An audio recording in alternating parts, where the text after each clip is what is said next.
नमस्कार, मी रिया रुपेश पवार महाळिंगेकर. आपण पाहत आहात डहाण मित्र न्यूज नेटवर्क. बावडे ग्रामसेविकेच्या बदलीच्या मागणीला लाल बावट्याचे यश. बावडे ग्रामपंचायतीतील वादग्रस्त ग्रामसेविका सौ मीना पठारे यांच्या बदलीच्या मागणीला अखेर लाल बावटा पक्षाने यश मिळवलंय. ग्रामपंचायत कारभारातील मनमानी, पक्षपातीपणा आणि ग्रामहिताला बाधा पोचवणारी कामकाजाची पद्धत या विरोधात ग्रामस्थांनी आणि ग्रामपंचायतीच्या सदस्यांनी एकत्र येत आवाज उठवला होता.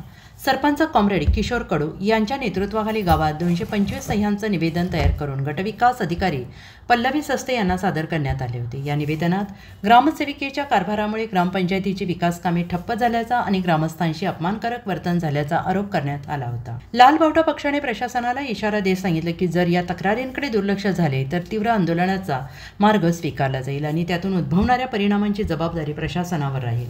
आणि या मागणीच्या पार्श्वभूमीवर गटविकास अधिकारी पल्लवी सस्ते यांनी तातडीनं ग्रामसेविका मीना पठारे यांची बदली करण्याचे आदेश दिले असून नवीन ग्रामसेविका लवकरच पदभार स्वीकारणार असल्याची माहिती मिळते आहे.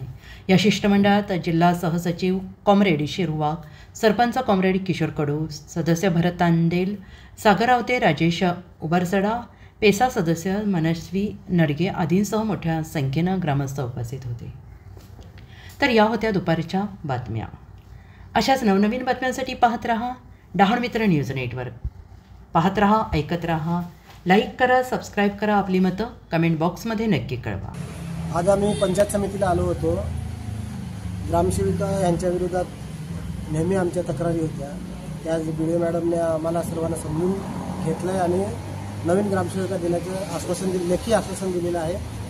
आणि आम्ही लाल बावटा पक्षामध्ये प्रवेश केल्यानंतर ही पहिली लढाई जिंकली असं आम्हाला वाटायला लागलं.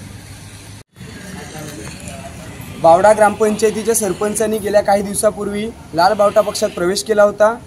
तिथल्या ग्रामपंचायत सरपंच, त्याचबरोबर तिथले ग्रामस्थ आणि काही सदस्यांना ग्रामसेविकांकडून प्रचंड छळ चालू होता. लोकांच्या विकास कामं थांबवण्यात आली होती आणि त्या संदर्भात आज आम्ही आमच्या पक्षाच्या वतीने गटविकास अधिकाऱ्यांना निवेदन देण्यात आलं आणि सविस्तर चर्चा करण्यात आली. त्या संदर्भात गटविकास अधिकाऱ्यांनी आम्हाला लेखी आश्वासन दिलेलं आहे की येत्या सोमवारी ग्रामसेविका बदलण्यात येईल, नव्याने ग्रामसेविका त्या ठिकाणी देण्यात येईल.